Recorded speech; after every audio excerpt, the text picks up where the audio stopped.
Atomic structure essay question 5. So in this question here we talk about two different elements x and y. It is important to know that they are not the real symbols of the element, because in the periodic table there's an element with the symbol y. So please take note that these are not the real symbols. So first up in the question they tell us to state the electronic structure of y. So how do we know the electronic structure of y?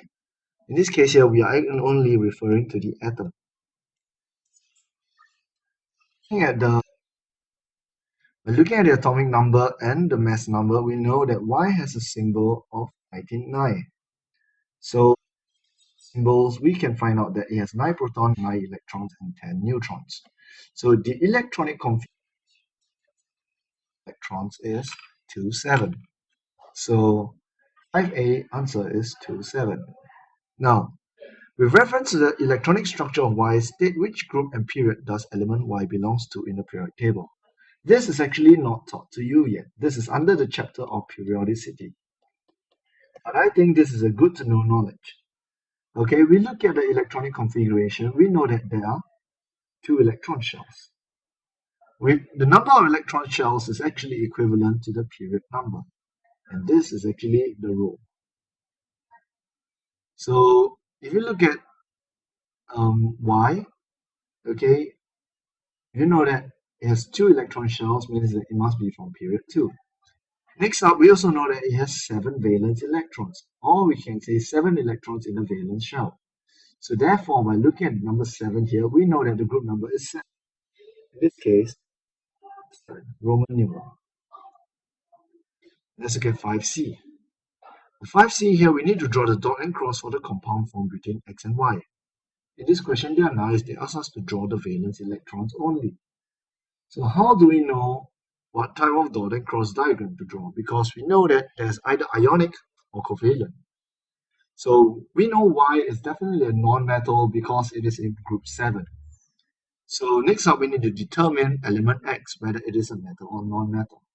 So using the symbols from the mass number and atomic number, we realize that X has a chemical symbol of 4020.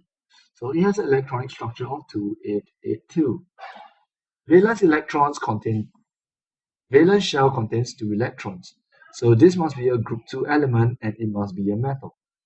So we know that X is a metal, Y is a non-metal. And actually, by looking at atomic number, you will know that X is calcium, while Y is fluorine. So X and Y, metal, non-metal, will form an ionic compound. So how do we draw it? So X, we know that electronic configuration is 2882. It will actually lose 2 electrons to form a noble gas electronic configuration of having the valence shell fully filled. So 288 is the electronic structure of the ion, X2+. Next up, Y is 27. It will gain 1 electron to form 28, and this is the Y- ion. Take note, we only need to draw the valence electrons. So therefore, our focus here is on the last number. So for X plus shell, we will draw 8 electrons with a square bracket 2+.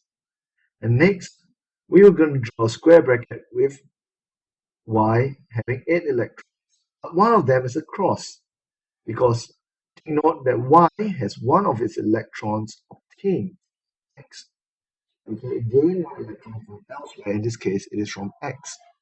So this 1 electron is indicated. What is the ratio?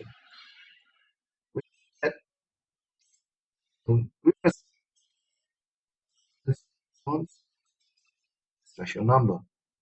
So X is from group 2 is a special number of 2.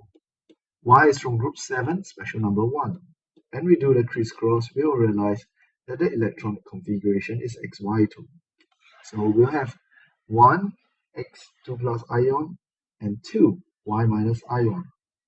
Okay, so this is the case here for our ionic bonding. Take note, you must always check your cation.